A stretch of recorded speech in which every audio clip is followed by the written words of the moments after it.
God is awesome and He's really amazing. And what's really amazing about God is His amazing love.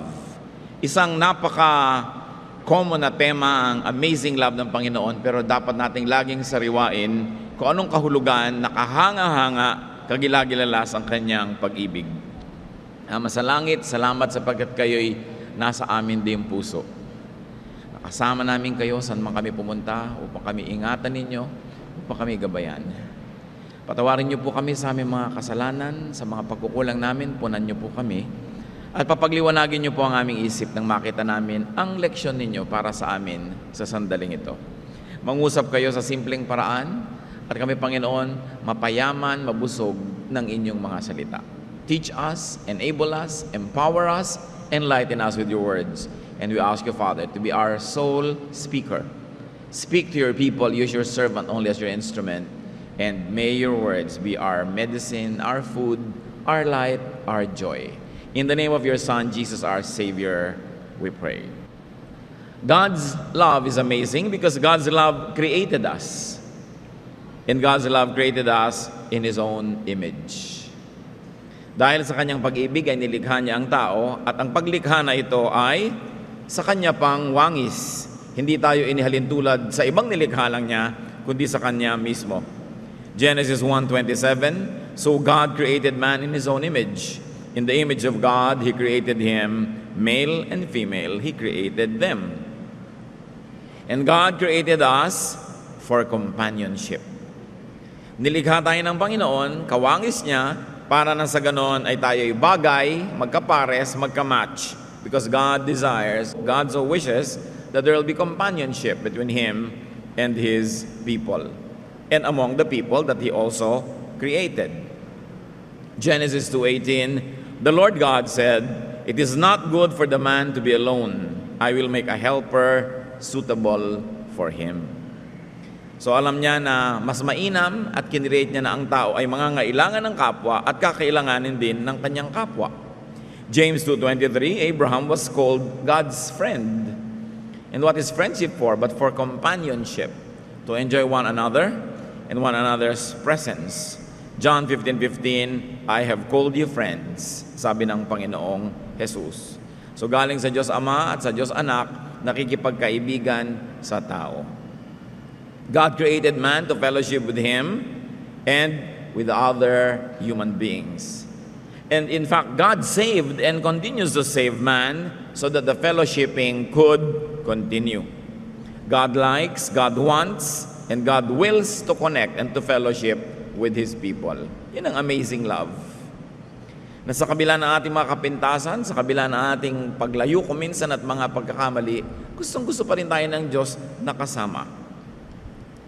Ang kanyang simula sa atin, nilikha tayo para makasama. Kaya nga ang Panginoon noon ay naglalakad sa halamanan ng Eden at nakikisalamuha, nakikipagmabutihan, nakikiisa at nakikisangkot sa buhay ng mga taong kanyang nilikha. At noong ang tao ay nagkasala, ay gumawa pa ang Diyos ng paraan na mapabalik sa kanya ang tao at ang plano niya hanggang kahuli-hulihan, pagsasama pa rin.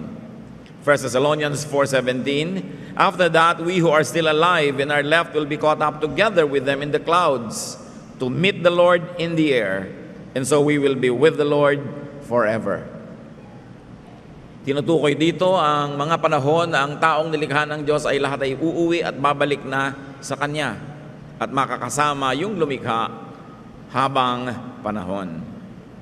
God's love allows us to live, and not only live, but to live one distinct life.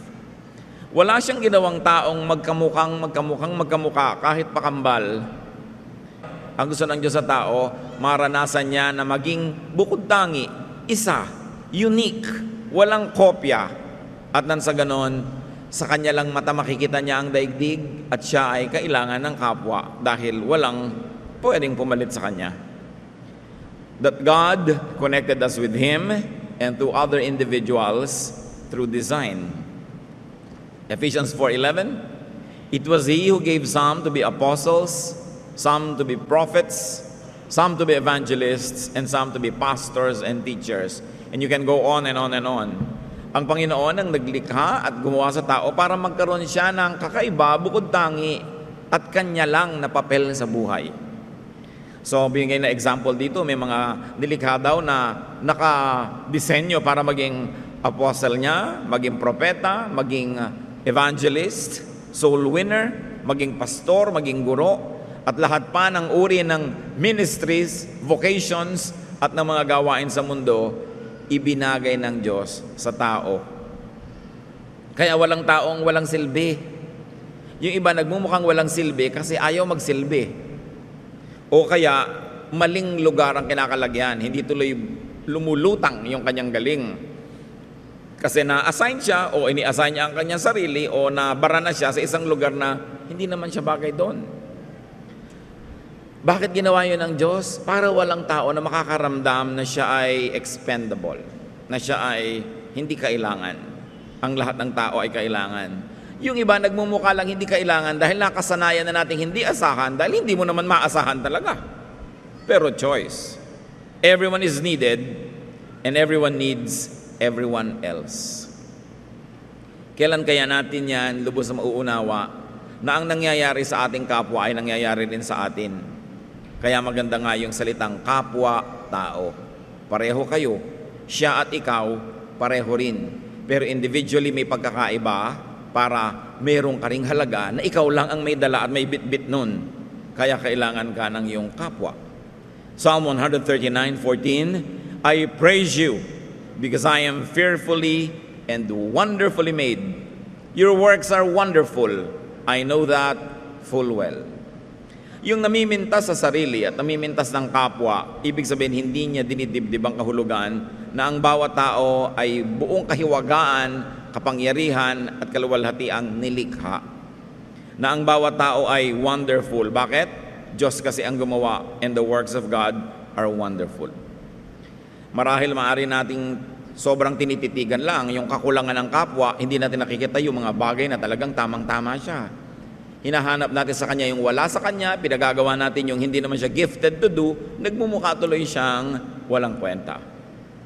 But sabi, I am fearfully and wonderfully made. It means I fit. Swak ako, bagay ako sa lahat ng aking kasama, mga kasambahay, kasama sa trabaho at kapitbahay. Ngayon kuminsan dahil sa ating maling pananaw sa sarili at sa kapwa, hindi tayo nagiging bagay. Kasi humahanap tayo ng pagkakadiferensyahan, humahanap tayo ng pagkakaiba-iba. Samantalang ang pagkakaiba-iba na yun can be very, very charming because it is in our differences that there's variety in life. We were designed to need each other. Kaya merong mga binigyan ng talino sa numbers kasi sila ang gagawa ng mga bagay na may kinalaman sa numbers. Merong ginawa ng talino tungkol sa mga sining, meron naman sa mga siyensya, may binigyan ng galing dito at galing doon para lahat ng tao may papel. Ganun ang pag-ibig ng Panginoon. Kung ginawa lang tayong pare-pareho, siguro wala tayong hahanapin sa kapwa dahil pareho natin, pero gusto nyo bang kapareho nyo ang lahat ng tao? Ang dami din namang kulang sa buhay. God's love is so wonderful because God allows us to live not only one distinct life, but also many lives. God is a God of variety, kaya kahit ang isang tao, marami ring pwedeng gawin. Meron siyang number 1 na galing, pero meron ding number 2, may number 3, at ayon sa hinihingi ng pagkakataon, may ilalabas pa siyang ibang galing, kahit hindi naman niyang lagi na gusto niyang palutangin na galing niya. Many talents, many roles, many callings to enable others to fit. So binibigyan din niya tayo ng kakayahang magpasensya, umunawa, magpatawad, umibig para yung mga ibang bahagi ng pagkatao ng kapwa natin ay ating mapagpasensyahan, mapatawad, matanggap. Doon ginagamit yon. At nang sa ganoon, laging merong pagkakaisa. Si Pablo, meron siyang likas na pagkatao at malinaw na identity, pero sabi niya sa 1 Corinthians 9:20-22, to the Jews I became like a Jew. To those under the law, I became like one under the law. To those not having the law, I became like one not having the law. To the weak, I became weak. I have become all things to all men. At ang goal daw niya, to win people for Christ. Hindi ba kaya din natin gawin yun? Kung yung kasama mo conservative, pwede ka rin naman mag-adjust na medyo conservative ka para mag-fit kayong dalawa. Maakay mo siya, mamahal mo siya, mahalin ka rin niya, madala mo siya sa Panginoon. Sa mga taong masisigla at mabibilis, pwede ka rin bumilis-bilis para hindi ka maiwan. Sa mga taong medyo mabagal-bagal, pwede ka rin mag-adjust para hindi ka laging naiinis at naiiwan sila. Marami tayong pwedeng gawin.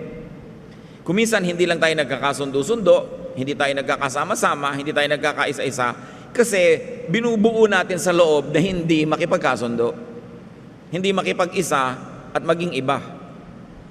Kasi pwede tayong mag-adjust. We are fearfully and wonderfully made. Pati nga human body, may mga tao na nga na nabundol, nahulog sa tulay, nahulog sa ilog, nag-shoot pa doon sa kaila-ilaliman, nabuhay pa. Kasi ang katawan ng tao, ang dami rin niyang kakayahan para mabuhay. Kung minsan, sabi nga isang bulate na lang hindi pumipirma, pero buhay ka pa rin dahil talagang ayaw pumirma ng isang bulate. So buhay ka pa. Ang haba-haba ng extension ng buhay, ang daming pwedeng gawin, ang daming pwedeng magawa, matanggap. Kung hindi nyo matanggap-tanggap ang kaisa-isa nyo halimbawang biyanan, hindi nyo lang ginagamit yung kakayahan nyo na tumanggap, magmahal at mag-accommodate. Choice nyo lang yon. Nagmamatigas din kayo ng ulo. Diba? Kung gusto ba naman gumigising ng biyanan nyo ng 3 a.m., kayang-kaya nyo sabayan. Diba? Matulog na lang uli kayo kung gusto nyo. Pero kung talagang ayaw ninyo, kahit na 8 a.m. siya gigising, gusto nyo pa rin 10 o'clock kayo, hindi pa rin kayo magkakasabay. Every willing heart will find a reason to do the good thing. Every unwilling heart will find an excuse not to do it. So it's only a choice. Meron kayong kapatid, kung minsan dalawa lang kayong magkapatid, hindi pa kayo magkasundo. Kasi nagpapasya kayong hindi magkasundo. Kahit anong ugali niya, kung magpapasya kayong tatanggapin nyo yon, pakikibagayan ninyo, pagpapasensyahan nyo, patatawarin kung kailangan, tiyak na magkakasundo kayo. Basta merong dalawang hindi nagkakasundo, pareho kayong may mali. Siguro mas malaki lang yung mali nung isa o siya lang yung nagsimula, pero ikaw naman yung pinakahuling gumawa ng mali din. Kasi lagi nating sinisisi ang iba, lagi nating ipinipilit yung standard natin sa iba, yung gusto nating salita nila, kilos nila, speed nila, kaya hindi tayo makasundo. Something's wrong with us because we are fearfully and wonderfully made. Kaya nyo yan. Pag may sinasabi ko, kaya mong makisama dito sa manugang mong tamad, kaya mo yan kung gugustuhin mo talaga. Pag ginusto, pwede. Walang hindi nakakaya ang tao pag ginusto at sa tulong ng Diyos. So pag may mga awayan kayo dyan, ng mga hidwaan to, mga tagal, kayo rin na may kasalanan yan. Because sabi ni Paul nga, to the Jew, he could be a Jew. To the Gentile, he could be a Gentile. Alam niyo ba ibig sabihin ng isang Hudyo na nag-a-adjust sa Gentile? Malaking adjustment yon. Tapos ang lakas ng karakter niya, pero sa niya, to the weak, I'm weak. Yung ayaw kumain ng balot, kahit gusto-gusto ko, hindi nila ko kumakain. Pagkakasabay siya, kasi nahihilo siya pag nakikita niya kinakain ko yung ulo ng bibe. Diba? Pwede naman ako mag-adjust. Pwede ko namang i-adjust yung volume ng tugtog Hindi naman pwede namang hindi ko wasakin yung tenga ng kapitbahay ko. Pero nag-aaway kami kasi pinipilitin ko lakasan. Ipinipilit kasi natin yung sarili natin. Gamitin natin yung lakas at kapangyarihang ibinigay ng Diyos sa tao to accommodate, to fit in, and to let others fit in. Kuminsan, grupo kayo, para kayong mafia. Merong bago sa opisina, hindi na makasali-sali kasi ayaw niyong pasalihin. Pinupwera niyo talaga, choice niyo yun. But you can choose to be nice. And what's important about God's love, pinag-uusapan natin ito para yung love natin sa kapwa, maging tulad ng God's love. God's love accepted the fallen us. The fallen Adam and Eve, the fallen Cain, were still loved. In fact, we're loved all the more by God. Yun ang amazing. God is so gracious. Sabi ng God, the moment that you eat this forbidden fruit, you will die. Kinain. Pagkatapos, nagtakip sila ng mga damo-damo sa katawan nila dahil sabi ng Panginoon, bakit kayo ganyan namang itsura nyo, nagtatago kayo at may mga suot-suot kayong miserabling dahon-dahon? Kasi po na-realize namin hubad kami. Alam niyo yung ginawa ng Panginoon? Hindi naman niya pinatay yung dalawa Genesis 3:21, the Lord God made garments of skin for Adam and his wife and clothed them. Di ba amazing love? Kung tayo sinabi natin, pag hindi mo ginawa yan, ayoko na sa'yo, tao lang kasi tayo at pinipilit natin maging tao lang imbes maging katulad ng Diyos, pag na-disappoint tayo, papangatawanan natin, sige, ayoko na sa'yo, nagkakahiwalay tuloy. Pero nung yung tao bumagsak, nagkamali, anong ginawa ng Panginoon? Iginawa pa ng damit. Hubad pala kayo, nalaman nyo ng hubad kayo, halik kayo, igagawa ko kayo ng designer leather clothes to cover their nakedness. That's amazing love. Si Cain, first murder in the Bible. Pinatay ang kapatid. You'd think God would destroy him and pulverize him. Genesis 4:15. Then the Lord put a mark on Cain so that no one who found him would kill him. Tinatakan pa ng Panginoon si Cain sa kanyang noo para kung makita ng mga taong nais ipaghiganti yung kamatayan ng kapatid, igalang, huwag galawin. Amazing love. Hindi lang basta love. Protection, not condemnation. Parang yung sinasabi sa batas ng Israel, ang babaeng nangangalo niya, batuhin hanggang mamatay. Nung iniharap kay Jesus, sabi ni Lord, kung sino yung walang kasalanan, mauna na, ipinrotect din. That's amazing. And if you don't agree with that, bring your case to God. God talaga yung gumawa ng damit. God talaga yung nagpatawad. God yung naglagay ng mark. If you're uncomfortable with that, then have a talk with God about it. But me, I'm amazed with God's love. And I thank Him for His love kasi it could be me. Gusto niyo siguro, patayin si Adan at si Eva, patayin si Cain. Kung kayo yung si Adan at si Eva, gusto niyo patayin kayo? Kung kayo si Cain, na pinagdiliman ng isip, nagkamali, mali na kung mali, pero nung nalaman nyo ng mali kayo, anong gusto nyo? Di ba patawad? Pagtanggap na walang patakaran. Alam nyo, kumisan tayo, tao, relihiyon, lipunan, mas mahigpit pa sa Diyos. Kaya hindi magkasundo-sundo. Ang buong sangkatauhan, sobra na ang pagsuway sa Diyos, dapat nang lipulin ng mundo. Anong ginawa ng Diyos? Romans 5:8. But God demonstrates His own love for us in this. While we were yet sinners, Christ died for us. Siguro pwede kang mamatay para sa isang mabuting tao, pero pwede ka bang mamatay bilang sakripisyo para sa isang makasalan at masamang tao? Yun ang ginawa ni Jesus. Yun ang ipinagawa ng Diyos Ama sa Kanya. Amazing love. Hindi basta love the way we know it. Na I love you if you love me. I love you if you give me your money. I love you if you give me your time. I love you if you are faithful. I love you if you are kind and good and nice and thoughtful. Yung love na may kondisyon, yun ang love ng fallen man. But the love of God is unconditional. God loves people even in their fallen state. Kaya amazing. It's unconditional. It's a love in spite of, not because of. Don't let religious propaganda and blackmail deceive you into mistaking God as unkind and unloving. Siyempre, gustong-gusto naman ng maraming relihiyon, takutin ng tao na galit ang Diyos sa'yo. Galit na galit ang Diyos sa'yo, kaya mag-donate ka na mag-donate para mawala ang galit niya. Mga pang-blackmail. Ang Diyos ay napakabuti. Napakabait. God made man in His own image. But often, fallen man makes God in His image. Totoo, we were made by God in His image. Pero maraming tao, they make God in their fallen image. So kung magagalitin sila, pinapresent nila ang magagalitin ng Diyos. Kung gusto nilang maghiganti, hahanap sila ng justification from God. Kung gusto nilang manikis, kung gusto nilang maging masungit, hahanap sila ng excuse na mukhang sa Diyos nang gagaling yun. Kasi ang tao, gumagawa din siya ng imahe ng Diyos ayon sa imahe ng tao. Kaya makikita nyo ang mga iba't ibang lipunan, iba't ibang kabihasnan, yung mga Diyos nila na sinasamba, actually is a reflection of their own values, reflection of their own warlike character, kung warlike sila. Kaya kung yung mga lipunan ay mapagtanim, ang mga Diyos nila, mga Diyos na mga fertility, kung sila yung mga mahilig sa dagat, mga mangingisda o mga marino, ang mga Diyos nila, yung mga Diyos ng tubig. Kasi gumagawa sila ng imahe ng Diyos sa sang-ayon sa kanila mismong sariling imahen. Baligtad.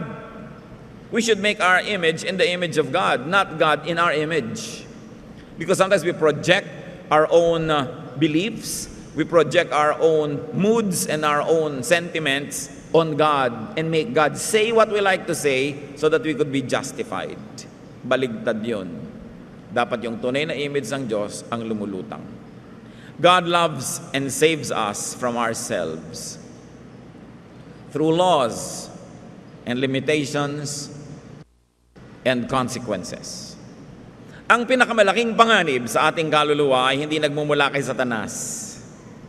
Hindi nagmumula sa iba, nagmumula sa ating sarili, sa ating kalooban.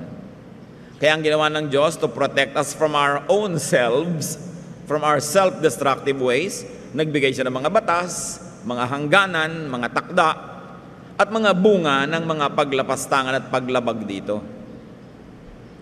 Naglalagay ang Panginoon ng proteksyon. Halimbawa, si Paul, ang galing-galing, edukado, magandang lahi ang pinanggalingan, maraming alam, very successful sa ministry, very financially independent from many people. Pwede na siyang maging mayabang dahil ang dami-dami niyang katangian. Pero ang sabi niya sa 2 Corinthians 12:7, to keep me from becoming conceited because of the surpassingly great revelations, there was given to me a thorn in my flesh to torment me.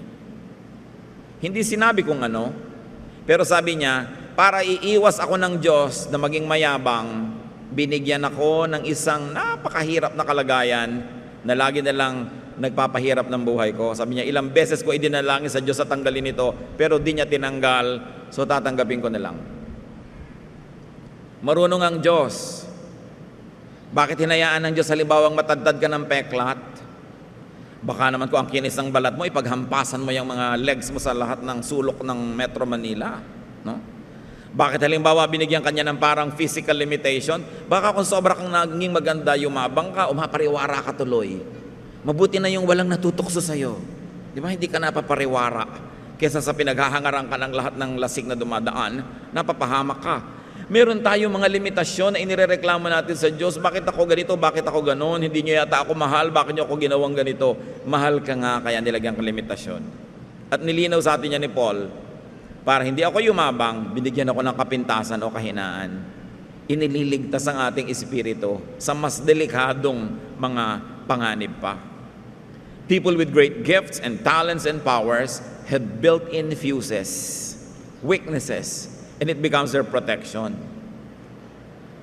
Di ba ang bahay kaya may fuse? Di ba ang bahay kaya may circuit breaker?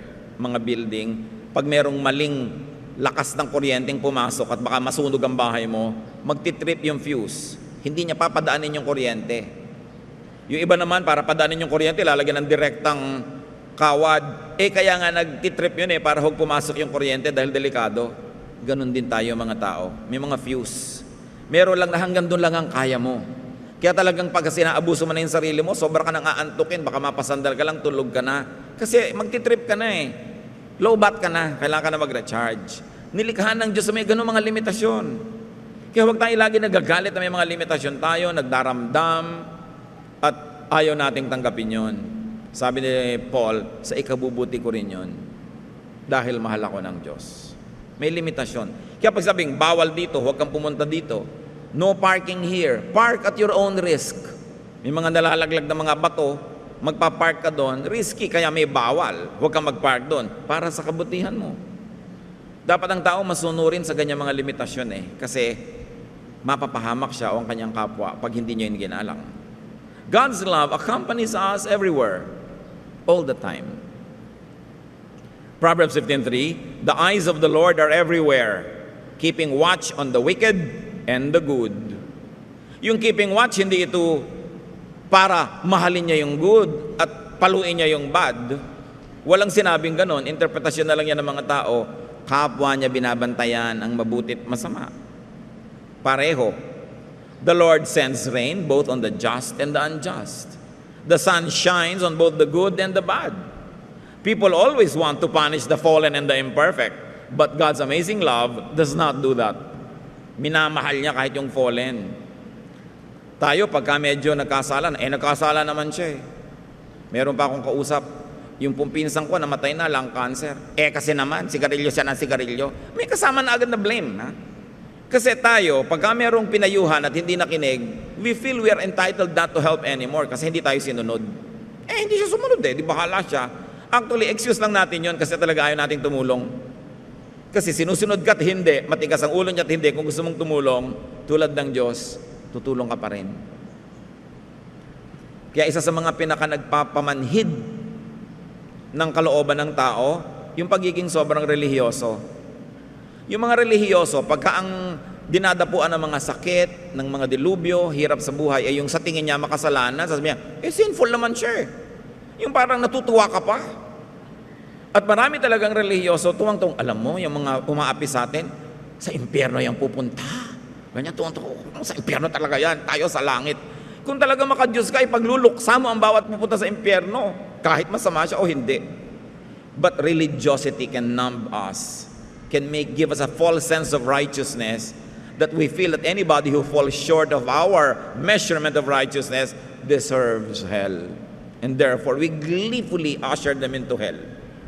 Yan ang isa sa mga hindi magagandang epekto ng sobrang relihiyon sa tao. Nawawalan siya ng sensitivity sa kapwa, lalo't hindi niya kasekta.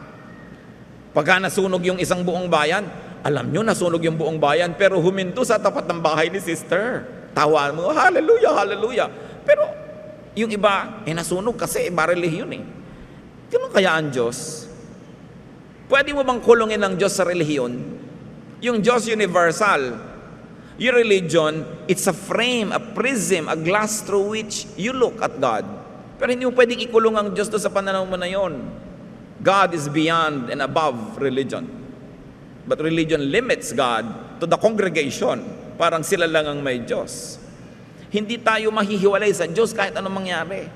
Sabi sa Romans 8:38 and so on, I am convinced that neither death nor life, neither angels nor demons, neither the present nor the future, nor any powers, neither height nor depth, nor anything else in all creation will be able to separate us from the love of God that is in Christ Jesus our Lord. Walang anumang kapangyarihan, liwanag o dilim, taas o baba, lapad o kitid, walang kapangyarihan pwede maghiwalay sa atin sa Diyos sa pamamagitan ni Jesus. All religious people love to make this amazing love exclusive to them. Di ba? Wala. Kahit na sabi mo, malayo ako sa Diyos. Kala mo lang yun. Malapit siya sa'yo. Kahit pinipili mong lumayo, wala ka naman pwedeng puntahan na wala doon ang Diyos. Again, another religious blinder, gusto nila, sa kanila lang nandun ang Diyos. Pero God loves all the people that He created. Matthew 28:20, and surely I am with you always to the very end of the age. Pagka kayo'y nadadaya, na kayo'y nag-iisa, alalahanin niyo yung Romans 8. Pagka kayo nagkakamali, nadarapa ang pakiramdam nyo, galit sa inyo ang Diyos. Siyempre, hindi natutuwa ang Diyos kung nagkakamali tayo.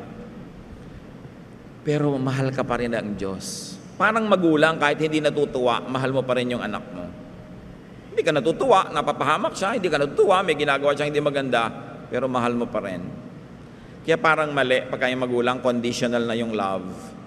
Hindi na kita mahal kasi 7 taon ka na sa high school, yung mga ganon. Kahit ba 15 taon, hindi mo ikinakatuwa, pero mahal mo pa rin, anak mo yan eh.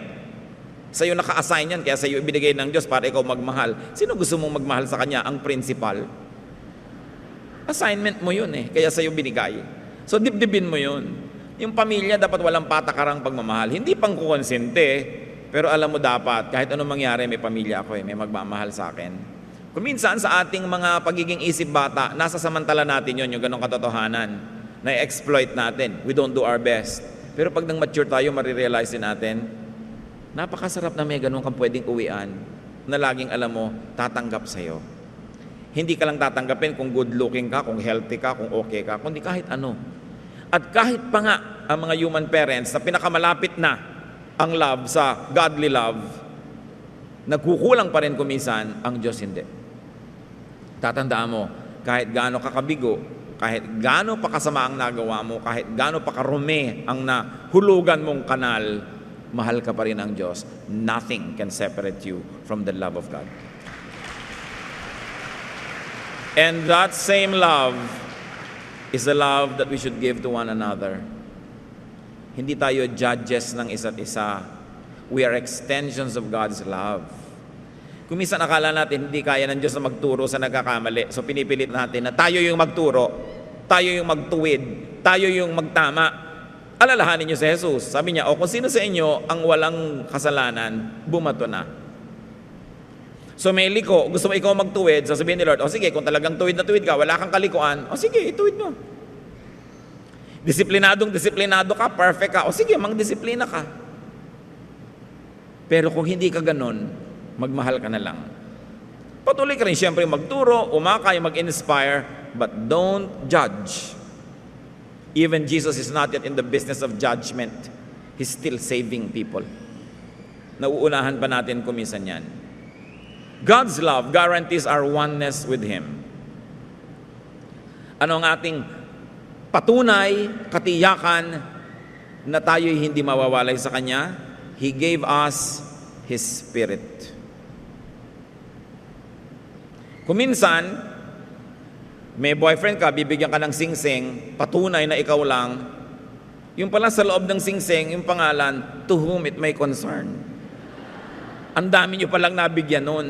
Pero kung minsan may tumutupad, pero madalas hindi rin naman natutupad.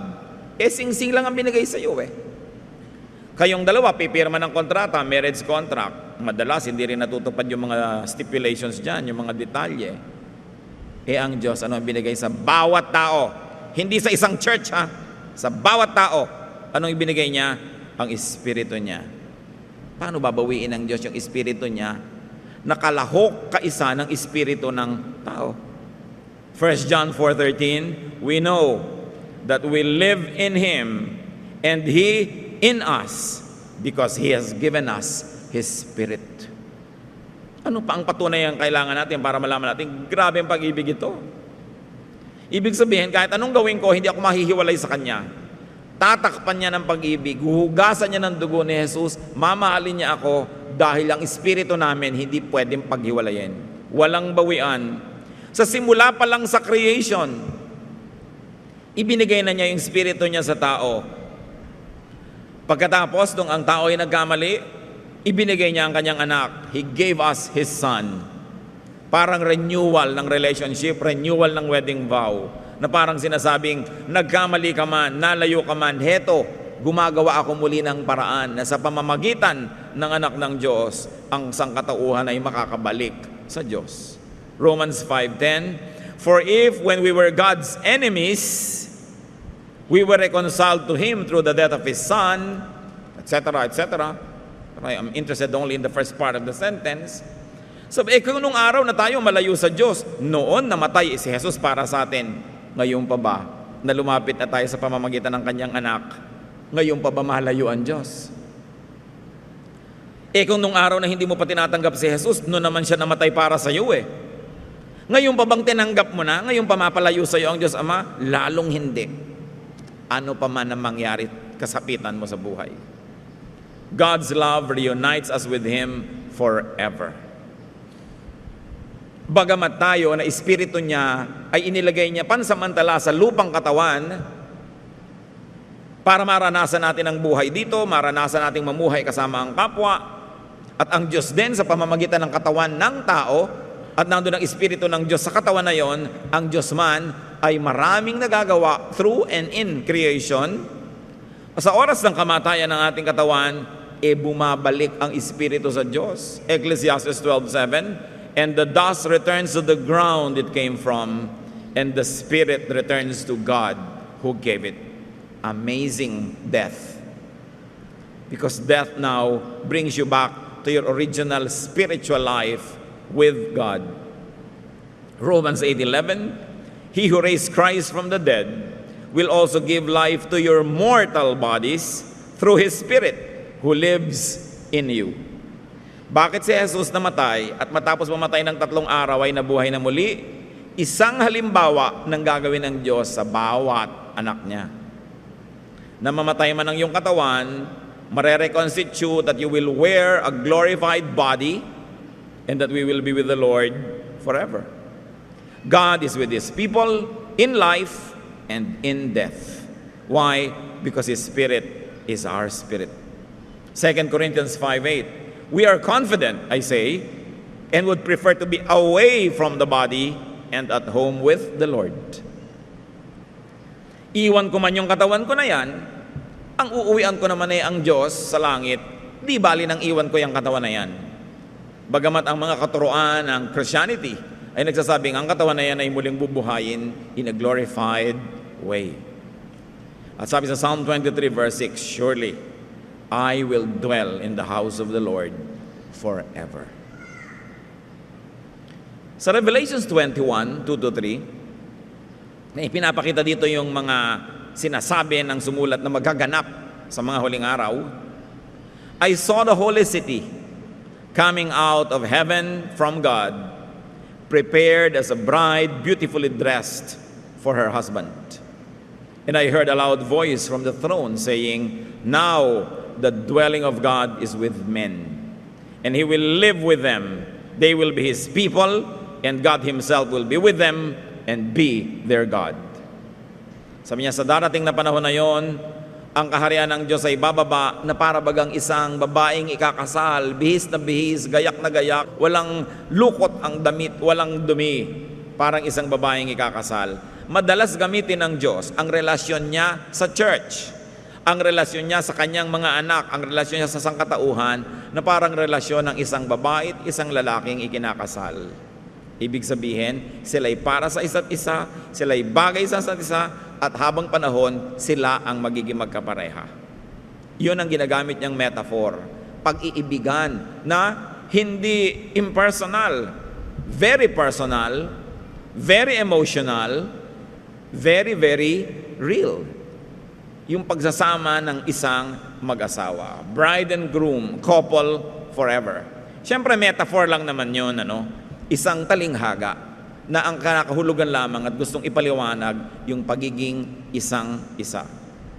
The idea of aloneness is a big burden. It's a big lie. It's a big illusion. You are never alone. Nadadaya tayo ng ating sarili, nadadaya tayo ng ating emosyon, nadadaya tayo ng kapaligiran. Pag nagsesentimiento tayo at iniisip nating tayo'y nag-iisa, walang karamay, walang kakampi, walang nakakaunawa, walang nakakaalam ng kalagayan natin, it is not true because God's love never leaves us alone. Hebrews 13:5, never will I leave you, never will I forsake you. Parang Pinoy ang pag-ibig ng Diyos, ayaw kang iwan. Bata pa lang binabantayan ka na, laging may nakabantay. At kung kaya, lalo kung kaya economically, pagkapapasok, ihahatid ang bata, susunduin. Pag medyo lumaki-laki na, may chaperone, laging tinatanong, chinecheck, sinasamahan. At hanggang may asawa na, ayaw pang humiwalay nung nanay doon sa anak niya. Nandun pa, magkakasama pa sila. Hanggang mamatay ka na, hindi iniiwan yung patay, hanggang kang mailibing. Talagang laging may nakabantay. Akala mo may mga agaw. Talagang binabantayan ka at hindi natin iniiwan yung inililibang hanggang hindi talagang sementado na yung nicho, walang tumatalikod. We don't want to leave people from cradle to the grave. But infinitely more than that, ganun ang Diyos. Ayaw niya mang-iwan. Gusto niya tayong kasama. Hindi pa ba napakalinaw na gusto tayo ng Diyos kasama? Tinirhan na nga yung katawan natin, nandun na siya, kasama na nung espiritu natin doon. At pinlano niya yung forever and ever and ever magkasama. Nang kung tayo nagtataksil, nagkakamali, anong kanyang reseta? Patawad. Para tuloy uli ang samahan. Yun namang mga nagkakamali, nag-aaway, hindi lang nagkakabalikan kasi hindi nagpapatawaran Pero oras sa willing ka magpatawad, nagkakabalikan. At yun ang modelong binibigay sa atin ng Diyos. Walang hanggan, walang patakarang pagpapatawad. Therefore, tuloy ang fellowship. Pag umiral yung yabang, umiral yung pride, umiral yung tinatawag ko minsan kung ano-ano mga prinsipyo, hindi nagkakapatawaran. But all people were reconciled to God through the work of Jesus. Ayaw mo man o gusto na reconcile ka sa Diyos dahil sa ginawa ng Panginoong Hesus. Dahil siya namatay para sa lahat. For God so loved the world that He gave His only begotten Son, that whoever believes in Him will not perish, but will have eternal life. Hindi lang namatay si Jesus para sa ating kongregasyon. Hindi lang siya namatay para sa ating relihiyon. Namatay ang Panginoong Jesus para sa lahat ng taong nilikha ng Diyos. At dapat ang lahat ng tao mag-respond sa katotohanan na yon at makipagmabutihan sa Diyos. 2 Corinthians 5:19, God was reconciling the world to Himself in Christ, not counting men's sins against them. And He has committed to us the message of reconciliation. Yun ang mensahe ng Diyos sa atin? Reconciliation. Kung may mensahe tayo sa ating kapwa, dapat din reconciliation. Sasabihin ni Bay, ang layo ko sa Diyos. Akala mo lang yun, nakipag-reconcile na sa iyo ang Diyos. Kaya dapat lang malaman mo yun, na nakapag-reconcile na. Pero alam mo hindi, nakipag-reconcile sa iyo. Laan, ipinatawad na ang dapat ipatawad at laang tanggapin kang muli. Dapat lang ikaw ay sumagot na, oo, gusto ko rin makipagbalikan sa Diyos. Because God was reconciling not only a portion of the world, but the world to Himself. 1 Peter 3:18, for Christ died for sins once for all. Hindi yan for a chosen few, ha? Christ died once for all. The righteous for the unrighteous, to bring you to God. So dapat wala kang self-righteous feeling. Ako lang, para sa akin lang namatay ang Diyos. Para sa lahat namatay si Jesus. It is all, it's inclusive. It's not exclusive. Ephesians 2:13, but now in Christ Jesus, you who once were far away have been brought near through the blood of Christ. Kakaibang pag-ibig ito. Laging gumagawa ng paraan para makipagbalikan. Hindi yung naines nilayasan, sinusuyo na ayaw pa. In other words, gumagawa ka ng paraan para huwag magkabalikan. Pero ang Panginoon laging nakikipagbalikan. Kaya mabilis bumalik. Alam nyo, pagka yung lalo na yung nagawa ng kasalanan, yung aggrieved party, willing magpatawad, di reconciliation na agad. Dahil siya naman yung dapat magpatawad, willing siya. Kaya nagkakabalikan uli. God's love loves at all times. What are the great and powerful meanings of these truths? Kayo mga kapatid, anong kahulugan nito sa inyo? Na ganun umibig ang Diyos. Walang patakaran, walang hangganan, laging nagpapatawad, laging tumatanggap. Sasabihin niyo, baka umabuso naman yung iba. Tayo na nga yung mga abuso dun eh. At salamat gano'n ng Diyos dahil tayo mga abusero ang nakikinabang. Ba't naman ayaw mong makinabang yung ibang umaabuso rin? Sa lagay, ikaw na lang, sa abuso mo ang makinabang sa kabaitan ng Diyos, tapos yung iba wag mo ang pakinabang? The same door that you want to be open for you must be kept open for others. Don't burn the bridge over which you too needs to pass. Kailangan natin lahat yung ganung uri ng pag-ibig ng Diyos. God loves you. But remember this, God loves everyone else, even those you don't love. Even the people you hate, God loves them. So alam natin kung anong dapat natin gawin bilang pagsunod sa halimbawa ng Diyos at kahit na lang bilang pagtanaw man lang ng utang na loob sa Kanyang walang patakarang pag-ibig. Haba-habaan pa natin ang pasensya sa kapwa. Luwag-luwagan pa natin yung loob natin para maraming tayong mapatawad. Dami-damihan pa natin ang pagmamahal. Bawas-bawasan natin yung pagiging saganang akin, sa paningin ko, ito yung standard ko, na wala nang makapasa-pasa. Kailangan tayong matuto, maisaloob natin kung anong ibig sabihin ng pag-ibig ng Diyos. Kahit masaulo mo lahat ang verses, kahit magaling kang kumanta o tumugtog o magturo o mangaral, kung hindi ka umiibig ng ganito, ibig sabihin walang talab sa iyo ang alam mo. Kailangan tablan ka nito. At ang talab ng salita ng Diyos, yung tayo nagiging mas maibigin. Hindi nagiging mas marunong. Maghalaga namang maging marunong. Hindi naman tayo tinuturuan ng Diyos para tayo maging marunong eh. Tinuturuan niya tayo para tayo maging maibigin. Dahil minamahal niya tayo. Love yourself. God doesn't stop you from loving yourself. Sabi ni Jesus, love your neighbor as yourself. Hindi niya inaalis sa mahalin natin ang sarili natin. Kaya lang, kung paano mo minamahal ang sarili mo, gawin mo rin mahalin ang kapwa mo. Kung paano minamahal ang anak mo, bigyan mo rin ng ganung uri ng pagmamahal yung anak ng iba. Hindi yung pagka ang anak mo ang gumagawa ng mali, cute. Pagka iba, masama. Dapat ine-extend natin yung pag-ibig natin. Brothers and sisters, listen well.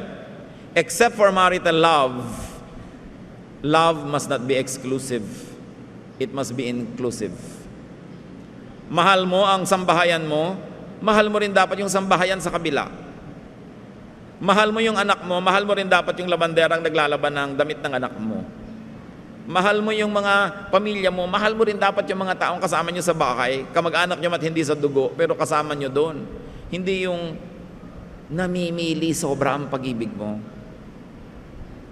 Anak ko lang ang dapat kumain ng masarap. Pag pinapakain nyo ng masarap ang anak nyo, may empleyado kayo, gumawa kayo ng paraan na kahit man lang din paminsan-minsan, kung hindi nyo makayang madalas, makakain din ng masarap yung anak nila. Kasi mga likha din yun ng Diyos. Hindi lang kayo ang nakakaranas ng bakasyon, kung kayo ang may-ari ng kumpanya, binibigyan nyo rin ng bakasyon yung mga taong nagtatrabaho sa inyo. Kahit legally, required sila magtrabaho ng ganito, pero kaya nyo naman bigyan ng mga bakasyon. Yung mga empleyado ninyo, halimbawa na may mga pamilya, hanggat pwede nyo pinapauwi para makauwi, kasi mamahalin nyo rin yung pamilya nila. Hanggang hindi tayo nagmamahal ng ganon, ang mahal mo lang yung kamag-anak mo, yung sambahayan mo, anong pinagkaiba mo sa hindi naniniwala sa Diyos? Mapagmahal din sila. Sabi ng Panginoong Yesus, kung ang binabati mo lang, yung bumabati lang din sa'yo, hindi ba kahit yung mga Gentiles ganyan? Kung mabait ka lang, doon sa mabait din sa'yo, kahit mga kriminal mabait din sa sarili nilang nanay. Anong pinagkaiba mo? Sabi ni Jesus, dapat nalalampasan mo yon, nahihigitan mo yon. Namamahal mo, hindi ka mahal-mahal.